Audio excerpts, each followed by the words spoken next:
Ah, mira, puedo pintar. Estoy descubriendo el producto aquí en directo. Vale, pues yo creo que podemos empezar. Ya han venido 25 personas, así que bienvenidas, bienvenidos. Vamos a hablar sobre Product Management y cultura corporativa. Yo soy Claudia Cuevas Rodríguez.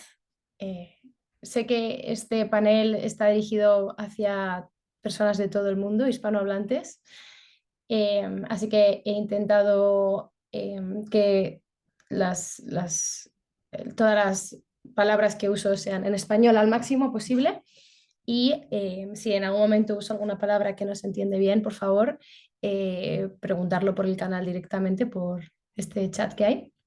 Aunque también he puesto algunas traducciones para que en caso de no conocer la jerga que se usa en las corporaciones sobre ciertos conceptos, pues pongo el concepto en castellano y la jerga también para, no sé, para ampliar conocimiento, ¿no? Que creo que va muy bien también.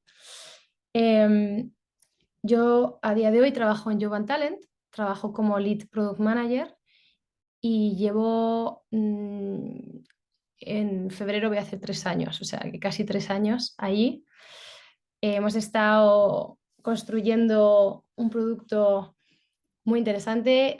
Es una empresa que está creciendo muchísimo y que además está apostando mucho y fuertemente por el desarrollo de producto digital para fortalecerse en el mercado y para eficientar sus operaciones, ¿no? Porque al final, eh, pues las empresas pues, bueno, pueden trabajar digitalizadas o sin digitalizar, ¿no? Y lo que te diferencia un poco hoy en día es esta transformación digital que tanto se oye, ¿no?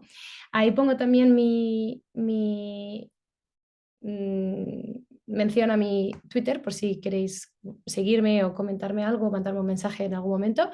Y mi LinkedIn es mi nombre completo, Claudia Cuevas Rodríguez. No podría ser posible este panel si no fuera por Female Startup Leaders. Yo soy miembro, no sé cómo se dice, de esta agrupación o asociación y también llevo 3 años o algo más con ellas y está siendo una aventura muy, muy divertida. Ya he participado como panelista y he colaborado como jueza en el Female Startup Day. Y siempre es un placer hacer cosas con ellas, ¿no? Porque son pues emprendedoras y muy innovadoras en todo lo que organizan. Y por otro lado, Cabify, claro, ¿no? Que ha montado todas estas jornadas con diferentes mujeres del sector de la tecnología para que podamos compartir nuestra experiencia profesional y del día a día con todo el que quiera escuchar, ¿no? Bueno, un poco más sobre mí, porque siempre creo que es importante compartir a la persona, no solo a la profesión, ¿no? Aparte de Lead Product Manager, también soy artista, inventora, jardinera, friki del vóley playa, sobre todo últimamente friki total del vóley playa. Llevo 10 años jugando y cada vez compito más, o sea que es una maravilla. Soy de Madrid, pero vivo en Barcelona porque tiene playa y porque se está muy bien aquí, hace muy buen tiempo todo el año. Y estudié ingeniería en diseño industrial. Pasé después de estudiar la carrera me metí a un proyecto de Hawkers en el que mi trabajo era, bueno, era la primera empleada, ¿no? Al principio y era una distribuidora que participaba y colaboraba con Hawkers para lanzar el producto al mercado en África. Entonces yo me encargaba de hacer toda la investigación de mercado y el análisis de hablar con diferentes distribuidores, hacer un análisis demográfico, político, económico, para entender cuáles eran los países y dentro de cada país en qué ciudades teníamos que entrar, ¿no? Acabamos yendo a Nairobi, en Kenia, a Casablanca, en Marruecos, y a Pretoria, en Sudáfrica. Y bueno, esa fue mi primera aventura, ¿no? Que fue muy de análisis de mercado y del producto y la relación que tiene con el mercado, que me parece que al final es una introducción muy buena a lo que vamos a hablar hoy, ¿no? Que es el Product Management. Después de eso, me quise especializar como diseñadora de producto digital y tuve la suerte de trabajar en OnTrack, que es esa segunda línea que aparece aquí. Es una empresa que se dedica a a conectar a clientes que necesitan mover productos a media distancia, ¿no? Corta media distancia. Pues digamos, por ejemplo, que una empresa necesita, como Zara, necesita transportar 6 palets desde Leganés, o sea, desde una ciudad cerca de Madrid a Madrid, pues lo haría a través de la herramienta online, ¿no?, que teníamos. Los transportistas verían la oferta en el móvil y podrían aceptarla o rechazarla y luego llevarla a cabo. Ahí estuve trabajando casi 3 años y fue un aprendizaje increíble para mí porque no solo trabajaba como diseñadora de producto como tal, sino que es que además colaboraba en el día a día con el resto de roles fuertemente, porque a mí siempre me ha gustado muchísimo saber lo que hacen los demás, por qué lo hacen, cómo lo hacen y que me lo expliquen todo, ¿no? Entonces, me acuerdo de cuando le decía al CPO, que entonces era mi product manager, oye, si vas muy cargado de tareas, dame algo que te lo saco yo, ¿no? Y era un poco el querer en el día a día como desarrollarme también en el área de estrategia y de gestión de personas. Entonces empecé a facilitar sesiones, empecé a gestionar pues los proyectos desde el principio hasta el final, me metía con el equipo de desarrollo a que me explicaran cómo iba a funcionar, cuál era la lógica detrás, definía yo misma la lógica en vez del product manager o el equipo de tecnología, siempre en colaboración, ¿no? Pero yo hacía la propuesta inicial, vamos, que me salía de todas las líneas y fronteras posibles, ¿no? Y muy divertido, maravilloso. Después decidí que tuve la oportunidad de poder empezar una empresa con 2 socios y entonces decidí salir de OnTrack con mucha pena en mi corazón porque había sido una aventura muy, muy guay, pero con mucha emoción, ¿no? Y un poco de miedo a las alturas, aunque yo la verdad no tengo miedo a las alturas, pero en este caso sí, me sentía como si me estuviera tirando en paracaídas sin paracaídas. Montamos una empresa que se llama Bendita Llave y básicamente el problema que queríamos resolver era que no pudieras entrar en tu casa, ¿no? El hecho de que tú llegas a tu casa y te das cuenta dónde están mis llaves y te las habías dejado dentro. Entonces, estuvimos desarrollando soluciones y llegamos a una que al final lo que hacíamos era que a partir de unas fotos de las llaves hacíamos una copia digital, la guardábamos en la nube y en el caso de que necesitaras una copia, pues te la enviábamos, ¿no? Para que no tuvieras que recurrir al cerrajero que te podía cobrar. Si tenías suerte y estabas en el centro y estabas bien comunicado, 60 euros, y si tienes una llave compleja, es fin de semana o festivo y de noche, a lo mejor 300 euros en las afueras, ¿no? Entonces, como que es un área en el que se puede ayudar mucho. Estuve trabajando en este proyecto en paralelo con OnTrack y después solamente en el proyecto unos 2 años y medio, más o menos. Y nada, todo tipo de roles, ¿no? Ahí sí que no hay fronteras literal. Desde diseño de producto, propuesta de flujos, hablar con potenciales clientes, potenciales usuarios, hacer pruebas, mandar llaves, imprimir papel, o sea, imprimir los sobres, aprender a hacer copias de llaves en digital directamente con el software que teníamos, sacando los modelos digitales para guardarlos en la nube, vender el proyecto a potenciales inversores y recibir tanto rechazos uno detrás de otro como oportunidades para, por ejemplo, entrar en la lanzadera de Mafre. Estuvimos trabajando con ellos para hacer un piloto con Verti, que es una empresa de aquí de España, Verti Seguros. No sé si está en otros países ahora mismo, Mafre sí que es mundial. Y cosas así, ¿no? ¿Qué pasó? Que llegó el COVID y se complicó un poco todo. Ya sabemos todas, yo creo aquí presentes, que eso movió mucho nuestras vidas y pues por razones, por diferentes tipos de razones, pues acabé saliendo, ¿no?, del proyecto. Pero una puerta se cierra y otra se abre y justo yo unas semanas antes de salirme, antes de que se lanzara antes de que se levantara el COVID,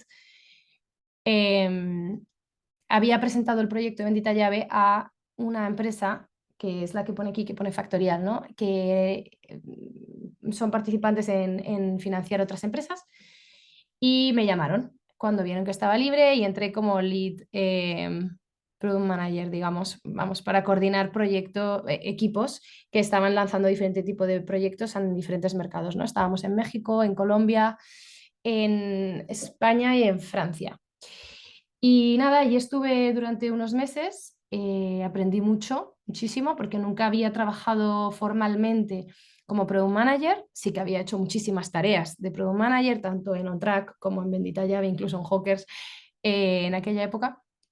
Pero bueno, al final lo que pasó es que acabé entrando hace 3 años en Job and Talent y desde entonces pues es una aventura eh, muy loca, de subidas, bajadas, giros inesperados. He sido durante 8 meses directora de diseño porque había una necesidad y había que cubrirla y yo era la persona que había hecho diseño anteriormente y había llevado personas, así que bueno, un poco la vida, ¿no? Que nunca sabes por dónde te va a salir, pero que siempre que somos...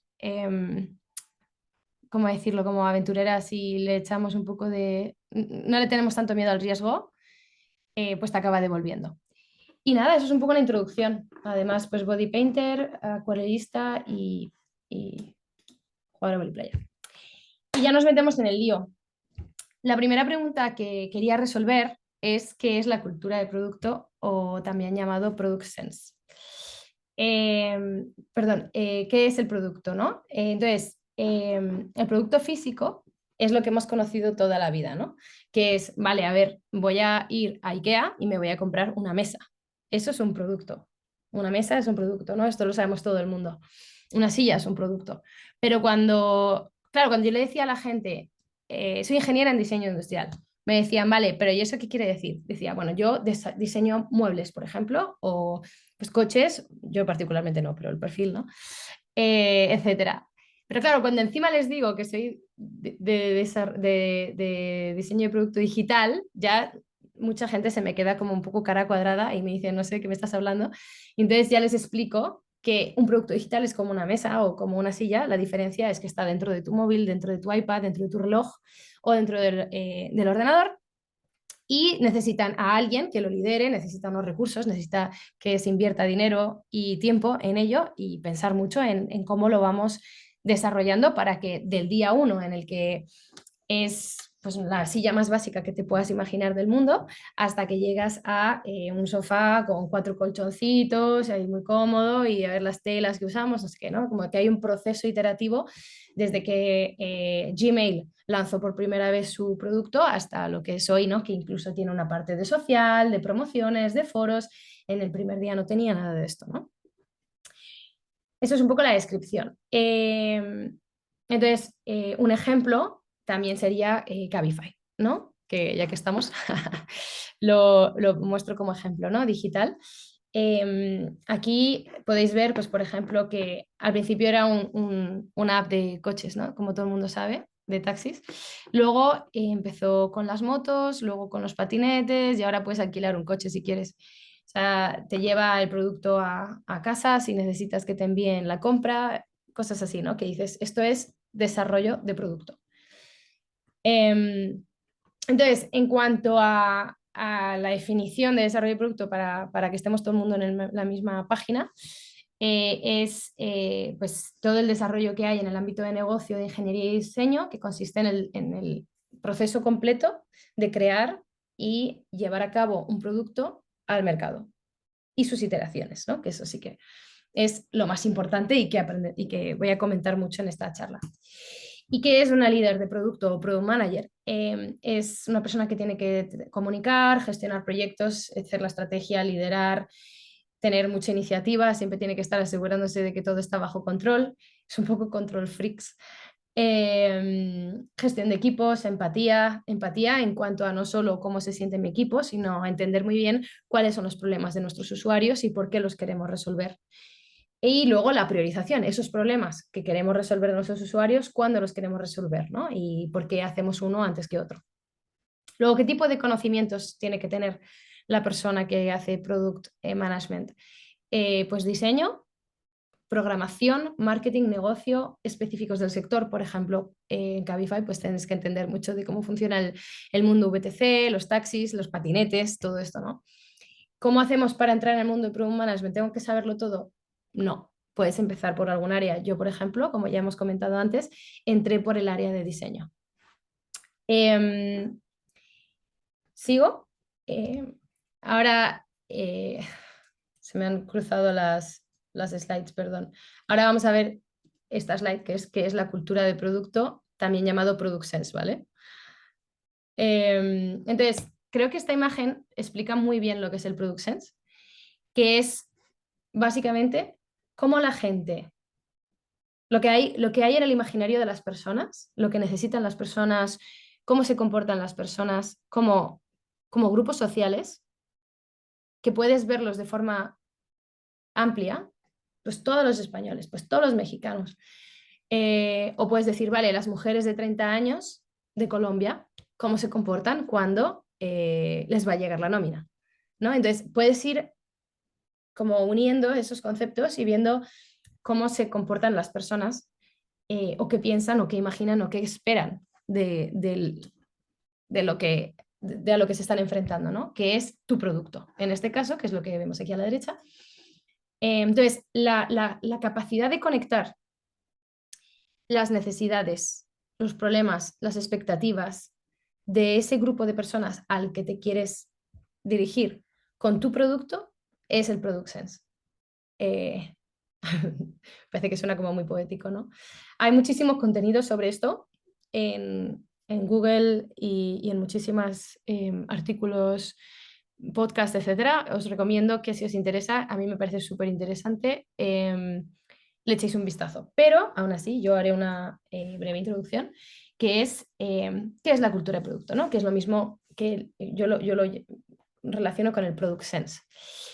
Lo primero es comprender a tu audiencia en profundidad, como acabo de comentar, ¿no? Entender muy bien cuáles son sus necesidades. Luego es una combinación de habilidades que van desde la investigación de los problemas en el mercado, que es un poco el decir, vale, yo trabajo en el mundo de, pues por ejemplo, de los taxis o de Cabify, del transporte de personas, y tengo que entender a qué se están enfrentando, a qué problemas se están enfrentando los usuarios a los que yo me quiero dirigir y venderles un producto que se llama Cabify.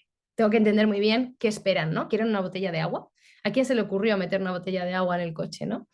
Eso es porque hicieron una buena investigación y se dieron cuenta de que la gente cuando se sube a un taxi probablemente esté deshidratada porque las personas no bebemos nada y encima va a ir un rato en el taxi, así que es un buen momento para hidratarse, ¿no? Luego, la capacidad de conceptualización de producto, ¿no? El hecho de decir, vale, ahora que entiendo los problemas, ¿cómo los puedo resolver? ¿Qué herramientas tengo en todo el mundo tecnológico para resolver esto? ¿Es una aplicación en el móvil? ¿Es una aplicación en el reloj? ¿Es por voz? ¿O debería ser por realidad virtual, ¿no? Que puedas interactuar con el producto por realidad virtual? Todo eso es pues, la capacidad de conceptualización del producto, ¿no? El decir, vale, ¿qué tecnología uso y cómo lo sintetizo para poder resolver el problema de mis usuarios, que en este caso es que se deshidratan en el coche, ¿no? Entonces la capacidad de conceptualización fue decir, ¡guau! Vamos a meter una botella de agua. No hacía falta una app, ¿no? Directamente mundo físico. Luego, definición de roadmap a través de metodologías de priorización. Esto lo que quiere decir, un roadmap es el plan de desarrollo. Es decir, si yo quiero llegar a entregar una botella de agua en el taxi, ¿qué pasos tengo que hacer con mi equipo para que esa botella de agua se materialice y existe realmente en el coche, ¿no?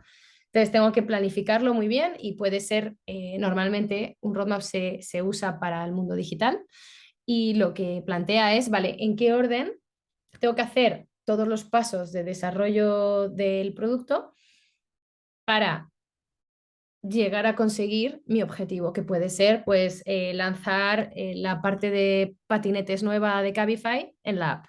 Entonces, ¿cuántos meses me va a llevar? ¿Cuántos recursos voy a necesitar? ¿Cuándo me tengo que poner con diseño? ¿Cuándo tengo que hacer entrevistas con usuarios para asegurarme de que estamos yendo en la dirección adecuada? Todo eso, ¿no? Y luego la capacidad de ordenar, ¿vale? ¿Qué debería trabajar antes? ¿La bienvenida a la nueva funcionalidad o una prueba en la que puedes empezar a coger patinetes sin bienvenida ni nada, ¿no? ¿Cuál es el orden adecuado?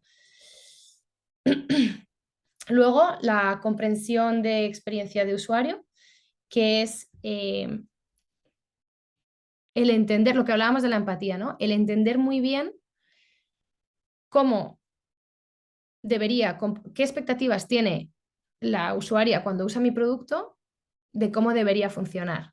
Por ejemplo, yo ahora mismo para cambiar estas pantallas, ¿no? Entre lo que hago es darle a la flechita del teclado, pero a lo mejor yo podría decirle al ordenador, cambia la pantalla. Eh, entonces la experiencia de usuario sería muchísimo peor porque estaría interrumpiendo mi narrativa cada vez. Lo mismo con una aplicación en el móvil. No es lo mismo tener que entrar y salir de la aplicación para tener que ver, por ejemplo, tu registro de llamadas, que poderte meter directamente en WhatsApp y decir, ah, mira, mi registro de llamadas son estas y además le quiero mandar un mensaje, ¿no? El tener la información junta. Todo esto. Y luego la pregunta de qué es la cultura de producto o el product sense, como que es como una de estas palabras que se usan mucho y que suenan a algo muy importante o muy especial, pero en realidad, o sea, yo oigo gente que dice, joder, el product sense es algo que es muy difícil de conseguir, hay gente que nace con ello. No, no, el product sense es como cualquier otra habilidad humana, se puede desarrollar. Em, Perdón. Y hay muchas formas de desarrollarlas, desde leer artículos, escuchar podcasts, experimentar con pruebas, haciendo ejercicios y sobre todo profundizar mucho en la investigación de los problemas de nuestros usuarios. O sea, en el momento en el que comprendemos muy bien la realidad y el contexto en el que se mueven nuestros usuarios, en teoría deberíamos funcionar fenomenal. ¿Por qué es importante la cultura de producto en una empresa de producto digital? Bueno, aquí he puesto una imagen que me parece como muy entrañable para la hora de la merienda, por lo menos aquí en España. Podemos ver que, por ejemplo, hay dos bakeries que se llaman igual, dos panaderías, y una está llena y la otra no hay nadie, ¿no? Entonces, probablemente lo que haya pasado es que la de la derecha esté teniendo un product sense, entienda lo que necesitan sus usuarios, ¿no? Entonces, yendo como un poco más a algo más específico, aquí lo pongo, ¿no? La mayoría de las malas decisiones de producto que se toman es porque se justifican a través de la necesidad de la empresa o del negocio. Por ejemplo, necesitamos aumentar el número de el tiempo que están los usuarios en la aplicación. Ya, pero es que los usuarios no quieren estar más tiempo en la aplicación. Lo que quieren es que les resuelvas su problema para volver a entrar en la aplicación y volverlo a resolver, ¿no? Entonces, por eso aquí pongo la mayoría de buenas decisiones de producto se justifican por lo que necesita el cliente o la usuaria. Eso es súper importante. Entonces, bueno, tu empresa quiere vender un producto y por tanto la cultura de producto parece redundante y absurdamente obvio, es importante. Así que te permite además tomar decisiones informadas porque sabes lo que quiere el cliente y entiendes sus problemas, por tanto estás tomando decisiones basadas en eso y no en tu imaginación. No importa qué perfil tengas, si colaboras en el desarrollo, puede ser de marketing o de cualquier área, es importante que tengas Product Sense. Crear productos con mayores ventas y satisfacción en cliente porque tendrás más éxito. Vale, ponerme todas las preguntas que queráis y al final de la charla las contesto. Luego adelantarte y diferenciarte de la competencia, obviamente, porque lo estarás haciendo mejor que ellos. Y optimizar el proceso de desarrollo, estrategia a medio y largo plazo, en vez de ir siempre a toda prisa y resolviendo problemas que tengo ahora, voy a saber qué voy a hacer en 6 meses más o menos, porque tengo un plan, porque entiendo a mis clientes y sé hacia dónde quiero ir, ¿no? Luego, ¿quién es responsable de generar esa cultura de producto, ¿no? En la empresa, diremos, ¿no? Vale, ¿quién la mete esa cultura? Desde aquí yo he montado esta imagen porque me parecía como muy interesante el concepto de que si no tenemos todos la misma cultura, hablamos idiomas diferentes, tenemos objetivos diferentes y no llegamos a ningún puerto. O llegamos a un puerto que no era el que queríamos llegar y entonces ya, pues en vez de estar en, no sé, en Barcelona, pues acabamos en Cancún, que no estaría nada mal, porque en Cancún se está muy bien, pero no era donde queríamos ir en este caso, ¿no? Entonces, pues en realidad para mí, desde mi punto de vista y en mi experiencia, idealmente todo el equipo responsable y que colabora en las decisiones del día a día, debe tener cultura de producto y debe ser responsable de ella. No importa qué perfil tengas, como decíamos antes, desde ser una emprendedora, una CEO, CFO, CTO, CMO, estas palabras son pues, la directora de marketing, la directora de finanzas, la de tecnología, etc. Puedes estar colaborando desde otro departamento, negocio, marketing, o puedes ser product manager, engineer manager, alguien que lidera la estrategia del equipo, diseñadora, programadora, analista de datos, no importa. Lo importante es que estás trabajando en el desarrollo del producto y por tanto tienes que tener product sense o cultura de producto. Y lo que decía antes, ¿no? Si tu empresa vende un producto o lo quiere vender, el equipo directivo debe tener product sense o tener un equipo experto tomando decisiones de su desarrollo en product sense para asegurarnos de que hablamos el mismo idioma, ¿no? Como la imagen anterior. Luego, ¿cómo identificar una empresa con cultura de producto? Dirás, vale, ¿y yo ahora cómo sé cuál sí, cuál no y en cuál debería entrar? Vale, entonces aquí hay como un momento clave en el que tú puedes ver si una empresa lanza funcionalidades, que pueden ser muchas o pocas, y luego si mide su éxito o no. Entonces, ¿qué quiere decir eso? Esta persona, esta empresa o esta persona que está liderando un producto, te habla de lo que lanza y de lo que ha sacado o te habla del éxito que tiene y los resultados que tiene. Esa es una forma muy buena de ver por dónde va la cosa. Entonces, ¿cómo saber si mi empresa tiene cultura de producto? Pues el objetivo de la empresa es vender un producto o construir un producto. Entonces, normalmente, en la jerga del mundillo, se llaman feature factories o fábricas de funcionalidades a las que quieren construir un producto, que son las que hemos visto antes en la imagen, que sacan un montón de funcionalidades de productos, pero luego no miden, no saben si tienen éxito o no, no saben si venden o no, y no saben si venden por qué venden y si no venden por qué no venden, ¿no? Eso es un poco una forma súper fácil de ver la cultura de producto. Luego, el equipo de dirección comprende, promueve y tiene experiencia con culturas de producto, pues ha trabajado en empresas que se sabe y se conoce que tienen cultura de producto y la promueven. Se lleva a cabo investigación de usuario constantemente, esto es pues las entrevistas, ¿no? El poder hablar con usuarios, se usa para definir la estrategia. Oye, hemos averiguado que el 30% de las personas con las que hemos hablado que han usado Cabify en el último mes no encuentran la manivela para abrir la ventanilla. Entonces meterían un proyecto para ver cómo lo pueden resolver, ¿no? El equipo te puede explicar los problemas del usuario que quieren resolver y con qué métricas lo van a medir. O sea, el hecho de que yo hablo, por ejemplo, con mi equipo de desarrollo, de programación, de diseño, y les pregunto por qué quieren promover un proyecto, otro, o cómo lo quieren, o cómo lo ven, y que me contesten con problemas de los usuarios o con datos, es algo maravilloso y que implica que realmente entienden el contexto en el que están desarrollando el producto. Y luego esto se puede denominar con jerga, ¿no? Hay 3 tipos de empresas, hay más, pero las que me parece más interesante compartir ahora son las Product Driven Companies, ¿no? Las que están orientadas al producto, las orientadas a la tecnología y las orientadas al negocio.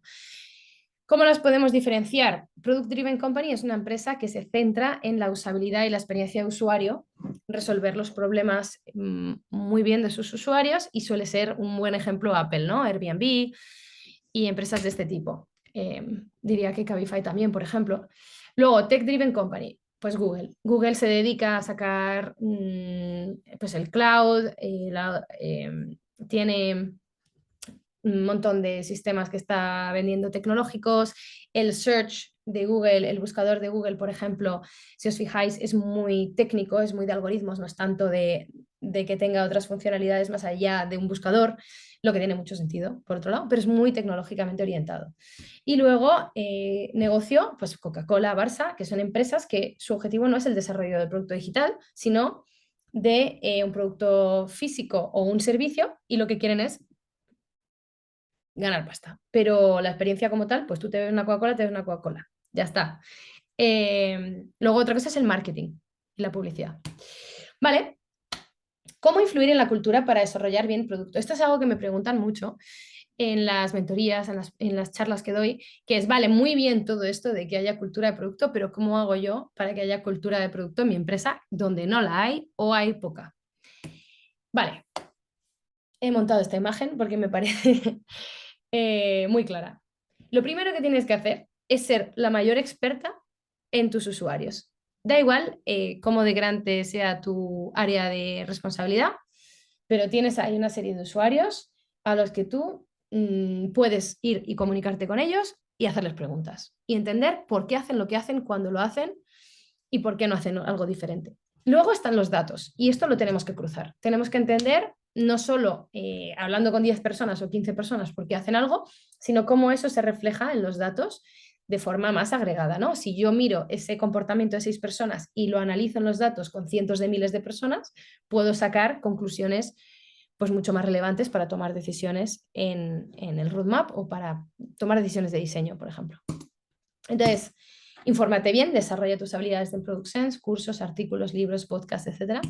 Identifica un problema dentro de tu espacio de responsabilidad. Entonces, de todo ese análisis que haces, eliges un problema,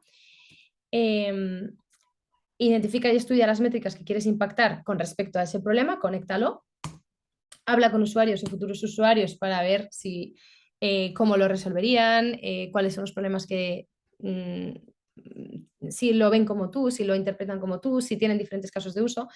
Luego, yo recomiendo que sea algo más pequeño que grande para que sea si es la primera vez y lo estás intentando implementar en tu empresa, lo que quieres es demostrar de lo que es capaz el Product Sense. Entonces, que pase casi inadvertido si quieres que y además que pase casi inadvertido si crees que te pueden bloquear desde arriba este proyecto, ¿no?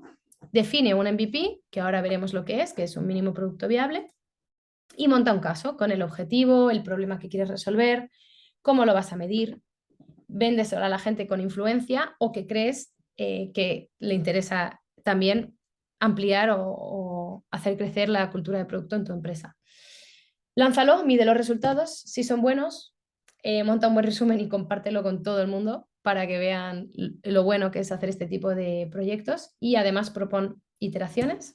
Si son negativos o inexistentes, algo está mal en tu hipótesis inicial, tienes que volver a empezar y además decidir si es algo que merece la pena continuar iterando o no porque te has equivocado y hay que ir por otro lado. Hasta aquí como la parte así como más teórica para que estemos todas en en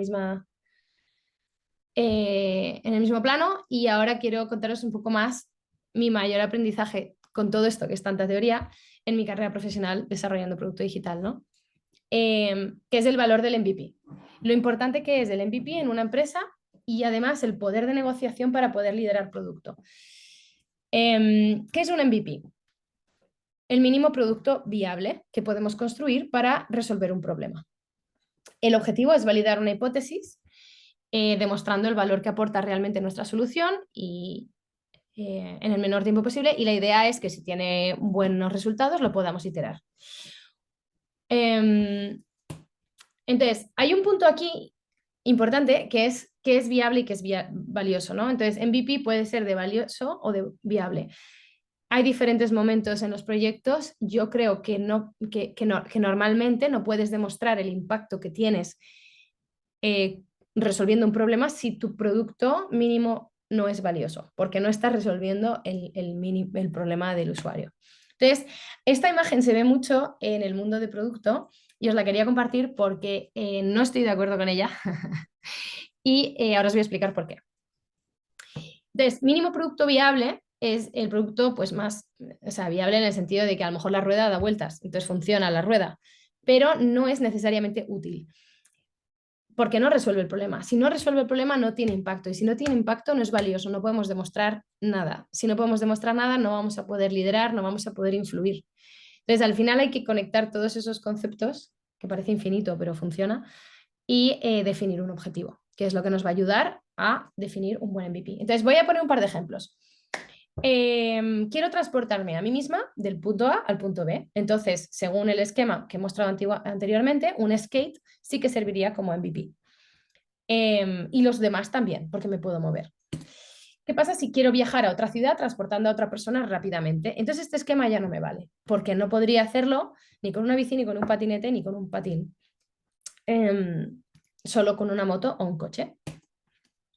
Y ya, bueno, quiero transportar un objeto grande de punto A a un punto B. según este esquema que hemos mostrado anteriormente, no vale ninguna de estas iteraciones y no nos llevaría al MVP, salvo que hagamos lo que hace este pobre señor con las botellas de Coca-Cola o de leche o de lo que sea. Entonces a mí me gusta mucho más este esquema, en el que sí que se ve cuál es el objetivo, que es transportar gente o cosas, y entonces yo aquí lo llamo como necesito transportar personas y, su objetivo, y los objetos que llevan entre dos puntos en el menor tiempo posible y protegidos, por ejemplo, del mal tiempo. Entonces aquí sí que podemos ver cómo esto es un MVP, ¿no? Porque, por ejemplo, en el primer caso, esto no tiene ni motor. Lo que pasa es que me permite transportar a una persona que además dirige y detrás puedo llevar cosas. Es mucho más fácil que si yo lo intento llevar, ¿no? Luego tendríamos el caso con el motor y abierto detrás, cerrado para que no se moje lo que llevemos detrás y ya encima estilizado para que sea bonito. Entonces, ¿cómo podemos trasladar este concepto al mundo digital? Y ahora os traigo un ejemplo del proyecto en el que hemos estado trabajando con mi equipo en el último año para que se entienda mejor. Un poco qué es Jovan Talent primero. Pues hay empresas que necesitan trabajadores temporales, como por ejemplo ahora que vienen las Navidades, Inditex necesita gente en las tiendas y hay estudiantes, por ejemplo, que quieren trabajar en Navidad para sacarse algo de dinero y luego irse de vacaciones a Bali de mochileros, ¿no? Entonces nosotros lo que hacemos es conectar estos dos perfiles y lo hacemos a través de productos digitales. Entonces el problema al que nos enfrentábamos hace un año era que necesitábamos un producto de gestión de planificación y asistencia porque no teníamos los datos en tiempo real de la asistencia de nuestros trabajadores. Dependíamos de nuestros clientes que nos lo mandaran. Además, los trabajadores no tenían visibilidad más allá de su blog de notas en el móvil o en un post-it de lo que habían trabajado. Y por último, y más a gran escala, no podíamos proyectar qué pagos íbamos a hacer porque no sabíamos cuánto estaban trabajando nuestros trabajadores. Tenemos unos 90.000 trabajadores alrededor del mundo.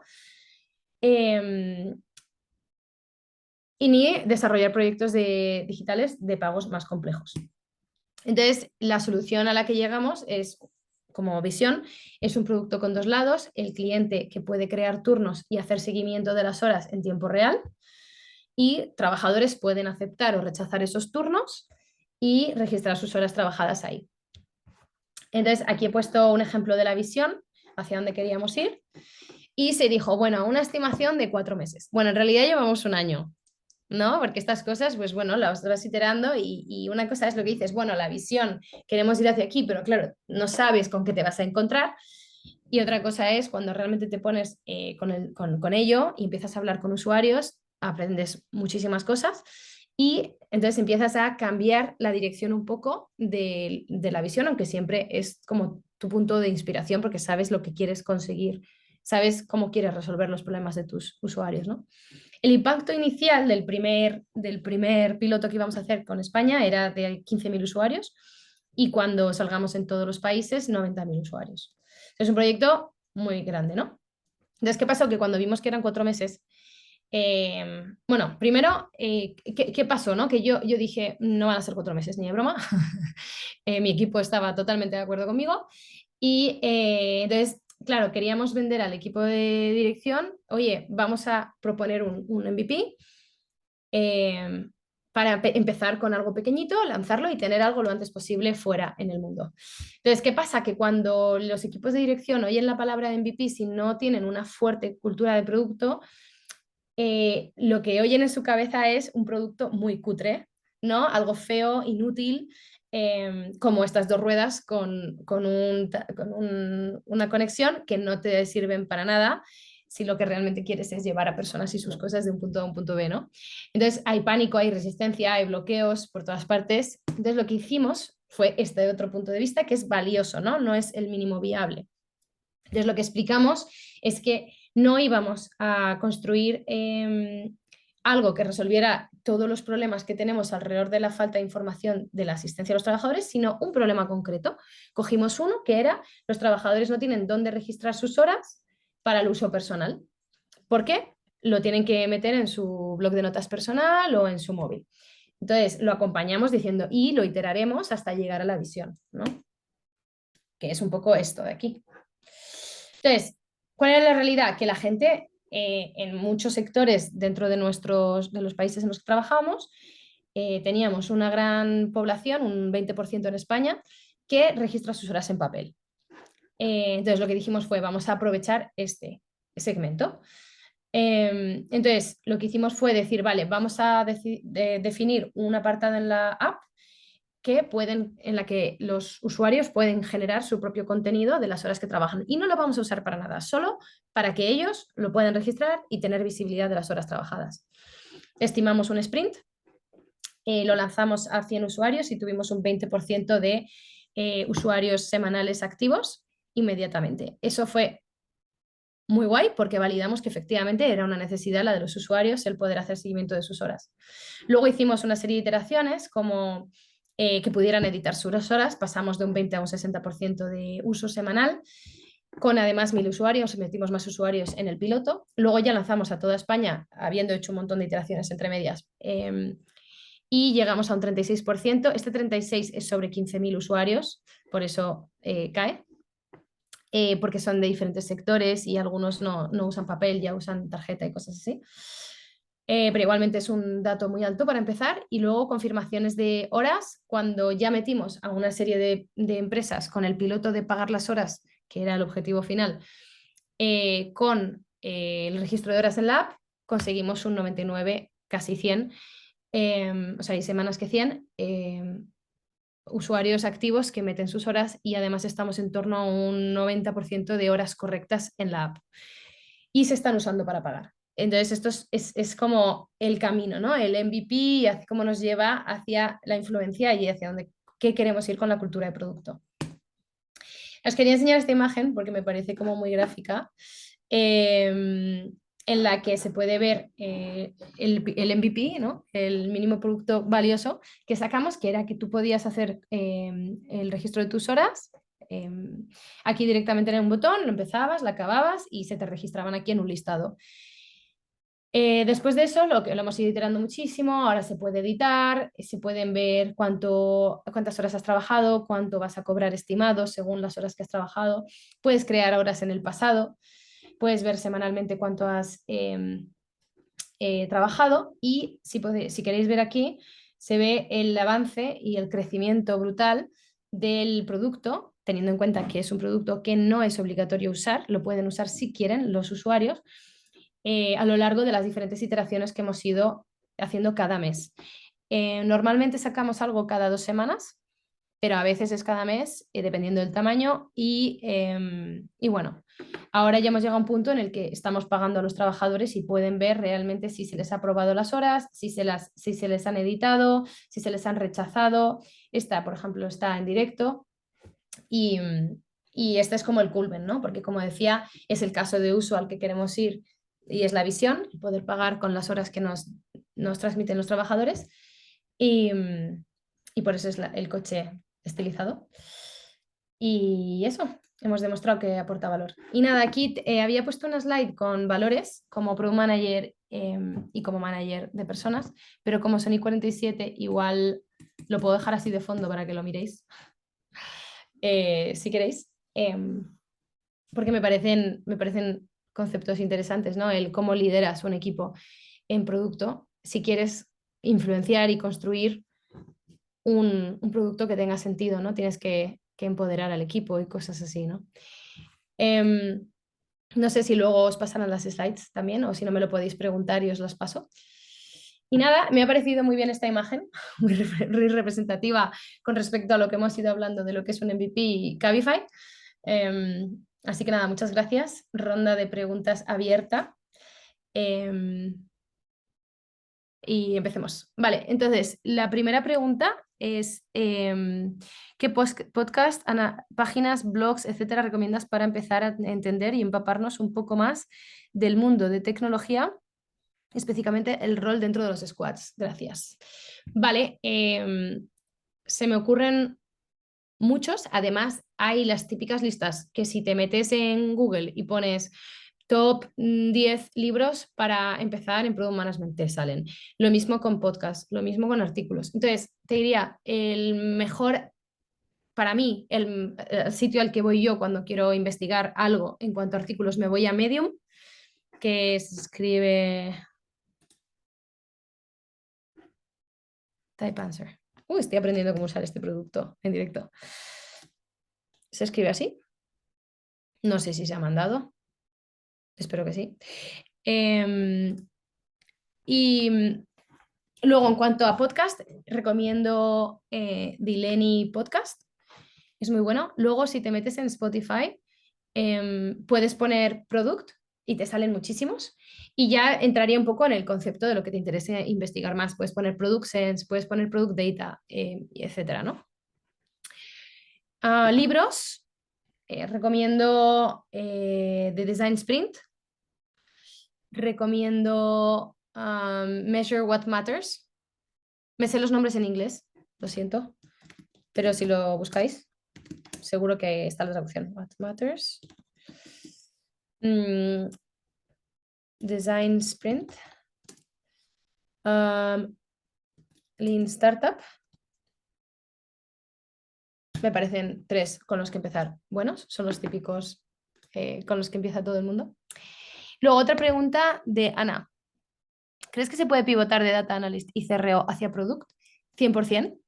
De hecho, no sé si está ahora mismo aquí mi equipo, pero creo que está aquí María. Hola, no sé si estás, pero acabo de ver que hay alguien, María W.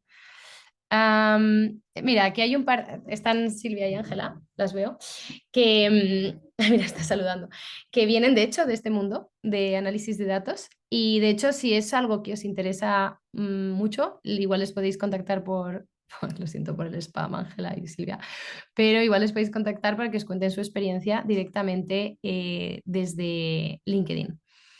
Entonces, yo creo que es un camino maravilloso. Creo que cualquier camino de diseño, análisis de datos, desarrollo, marketing, negocio es bueno. Lo único y más importante que puedo recomendar es que no te quedes ahí. O sea, no puedes decir, vale, voy a ser muy buena product manager porque soy buena en diseño. O sea, yo hace 3 años, o 4 o 5, ya no sé, entré en Product Management y me he ido desarrollando en todas las áreas de las que no tenía ni idea, ¿no? Y no diría que soy una experta en backend, pero entiendo cómo están montados los servicios en mi producto, ¿no? O entiendo cómo se conectan los datos, sé dónde buscar los datos. Entonces, son cosas que no tienes por qué entrar sabiéndolo todo porque eso es imposible, sino que tienes que tener claro que necesitas ser muy proactiva y desarrollarte en todas las áreas de las que sabes menos, ¿no? Compartir los slides, excelentes ejemplos, gracias, muchas gracias. Hola, Clau. Sí que es María, qué guay, qué ilusión. ¿Cuándo subís LinkedIn? Ángela Fernández Mesa. Lo siento, Ángela, por el spam. Pero Ana, escríbele. ¿Y cómo empezar? O sea, quizá de manera freelance podría empezar a practicar en ganadería. Pues, buena pregunta. Esto depende mucho de cuánto te muevas, en mi opinión. Porque la suerte no existe. Lo que existe es pues que si estás en todos lados y te informas de forma adecuada, vas a tener más oportunidades. Entonces, si yo no me hubiera puesto a vender mi empresa de bendita llave a todo el que se me pasaba por delante y yéndome a hablar con bancos, a hablar con inversores, a hablar con incubadoras, no hubiera acabado conociendo a la gente de Factorial y no me hubieran dado la oportunidad, ¿no? Y si no me hubieran dado la oportunidad, probablemente no habría acabado en Jovan Talent. Y es un círculo vicioso, es cuanto más te mueves tú y más te expones, mejor. Entonces, de cara a empezar de cero, hombre, lo primero y lo más interesante es que te informes bien, que aprendas, que te metas en una de las áreas que he comentado, ¿no? De diseño, de análisis de datos, de desarrollo de negocio. No sé qué perfil tienes, Denise, pero yo me metería como a profundizar en uno. Es bastante importante que seas experta en uno de ellos y luego ya por ese camino te metes hacia Product Management, porque para bien o para mal no existe la carrera de Product Management en la universidad. Entonces no hay como Existen los bootcamps y esto, ¿no? Que también se pueden hacer. Mm, yo, por ejemplo, soy mentora y profesora en el de Hero Camp, que es originalmente de España, pero es online, así que te puedes apuntar de cualquier sitio y es en español. No sé si te puede interesar. Y, pero hay muchos otros y seguro que en los diferentes países también podéis encontrar más específicos. Luego, a lo mejor dentro de la empresa en la que estás, si es que estás ahora mismo trabajando o estáis, podéis encontrar un hueco, ¿no? Podéis decir, oye, me gustaría trabajar en este sector, en el área de producto, ¿qué puedo hacer? ¿Cómo me puedo meter? ¿Puedo entrar como en prácticas? Por ejemplo, Ángela, la que hemos comentado antes, entró en prácticas en mi equipo y ahora la hemos promocionado y está liderando el equipo prácticamente ella, ¿no? Sola. Ha sido un año de muchísimos aprendizajes, pero entró así, entró que venía de datos y pidió el cambio, justo yo buscaba a alguien y hubo match. Pero si no tienes este tipo de oportunidad, también otra cosa que puedes hacer es buscar startups que necesitan product managers, no tienen dinero casi, y por muy poco dinero te contratan, pero tú ya empiezas a tener experiencia. Esto es algo que no se puede permitir todo el mundo, pero si pudieses, es otro muy buen camino de entrada porque entras con experiencia. Otra es entrar como voluntaria en proyectos de ayuda social que necesitan product managers porque tienen productos digitales. Y entonces no te pagan, no tienes que dedicarle tantísimas horas, pero vas desarrollando tu experiencia y además te ponen recursos, pues tendrás a alguien de desarrollo, alguien de diseño a lo mejor, y ya puedes empezar a interactuar con ellos, ¿no? Y tengo más preguntas aquí. ¿Cuál es la diferencia entre Product Manager y Project Manager? Esta es la pregunta del milenio, ¿no? Em, Project Management es literalmente, o sea, es que el nombre lo define, ¿no? Para mí, por lo menos, yo siempre lo explico igual. Un producto, sea el que sea, por ejemplo, digamos, el del clocking que he contado ahora, tiene muchos proyectos, ¿no? El primer proyecto fue, vale, vamos a montar un producto, el proyecto mínimo en el que puedes hacer solo el registro de tus horas y ver el listado, nada más. Luego otro proyecto fue, vale, ahora vamos a permitir que se pueda editar. Vale, ahora vamos a permitir que se puedan confirmar las horas. Ahora vamos a permitir que puedas meter tu localización para confirmar que estás allí. Entonces, todo eso son proyectos. La diferencia entre una project manager y una product manager es que la project manager trabaja en un proyecto y luego puede cambiar de producto. Entonces, por ejemplo, en las consultorías hay muchos project managers porque trabajan durante 3 meses en desarrollar una solución, por ejemplo, pues para Coca-Cola, y a los otros 3 meses se pone a trabajar con Banco Santander a desarrollar otro. Y está bien, es un tipo de trabajo, pero se llama Project Management porque llevas un proyecto. Product Management es cuando eres la responsable de un producto desde su principio hasta el final de sus días, o que te cambies de empresa, ¿no? O de área. Yo, por ejemplo, soy Product Manager de la aplicación de trabajadores de Jovan Talent. Y hay otra área dentro de la misma aplicación que es la de los que buscan trabajo. Pues eso es otro Product Manager que se ocupan cada uno de su producto y mientras haya que desarrollar áreas dentro de esto, soy la responsable. No hago un proyecto y me voy. Hard skills. De Project Management yo creo que es muy parecido. La diferencia es que un Product Manager necesita mucho más de recoger insights y de análisis de datos de cara a tomar decisiones para iterar el producto, porque se va a quedar casada, te vas a casar con el producto, ¿no? La Project Manager realmente a lo mejor no necesita tanto insight de después de haber resuelto el proyecto porque se va a ir. Esto ya es más problema del cliente. ¿Qué recomiendas a alguien que nunca ha trabajado en el sector y quiere hacer un cambio radical hacia el rubro de la tecnología? Gracias. Pues recomiendo que te veas todos los vídeos que puedas sobre cómo funciona el producto digital, que te leas todos los artículos, que te leas todos los libros, que hables con gente que se dedica a ello, que vayas a eventos. Esto es súper clave. Yo me acuerdo, los primeros 3 años iba a muchísimos eventos y también acabé entrando de ponente en eventos y era clave porque me conectaba con muchísima gente que sabía más que yo de muchísimas cosas de las que no sabía ni que existían. Y eso lo que hace es abrirte la mente. Entonces, de repente ya no te suena todo chino, ¿no? Em, Hola, ¿cuántas personas conforman el equipo de creación y desarrollo de un producto de estas características? Entiendo que te refieres al ejemplo que hemos puesto, que he puesto ahora del registro de horas.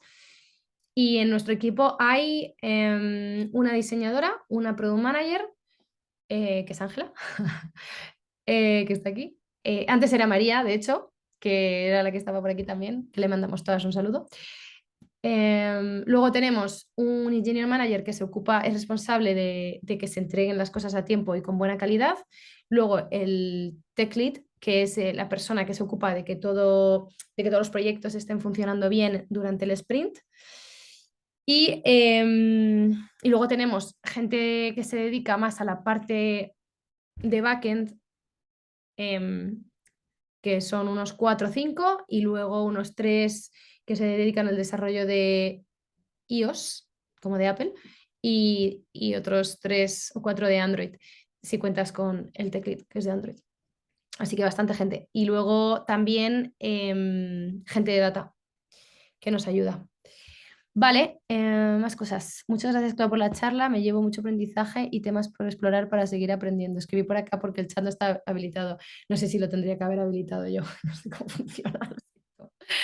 Igual que Denise, estoy interesada en empezar. Arranqué con una formación en la plataforma Coder House. Mi background es psicología, muy buen background también. Creo que el camino es facilitar los equipos y los procesos desde la agilidad o con el área de recursos humanos. A ver, si lo que quieres es dedicarte al desarrollo de producto, yo no me metería en la parte de recursos humanos porque se te va a hacer mucho más complicado el camino. Yo empezaría con procesos Scrum de ágiles, de desarrollo ágil, o me haría un cursito de diseñadora de producto o de product manager, y me metería en eso, porque el haber estudiado psicología es súper valioso para este mundo, porque ya os he comentado antes lo que es el product sense, ¿no? Lo que tiene la gente en la cabeza versus lo que da nuestro producto y cómo esas dos cosas conectan y cómo las hacemos conectar. Así que, Lina, te animo muchísimo a que vayas directa al grano y que no, porque el problema es que cuando damos estas vueltas se nos complica mucho y luego de repente te encuentras en 3 años diciendo, vale, llevo 3 años aprendiendo muchos recursos humanos, que no sé si te interesa, pero si lo que a ti te interesa es tecnología, has perdido 3 años. Y nada, esas son todas las preguntas, si no me equivoco. Muchísimas gracias por vuestro tiempo. Eh, Espero que vaya fenomenal el día. El resto del día para la gente que saludamos desde el continente americano, y la tarde y lo que queda de noche para los de Europa. Y nada, ha sido un placer compartir con vosotras. Recordad que podéis conectar conmigo en LinkedIn y en Twitter si tenéis cualquier pregunta.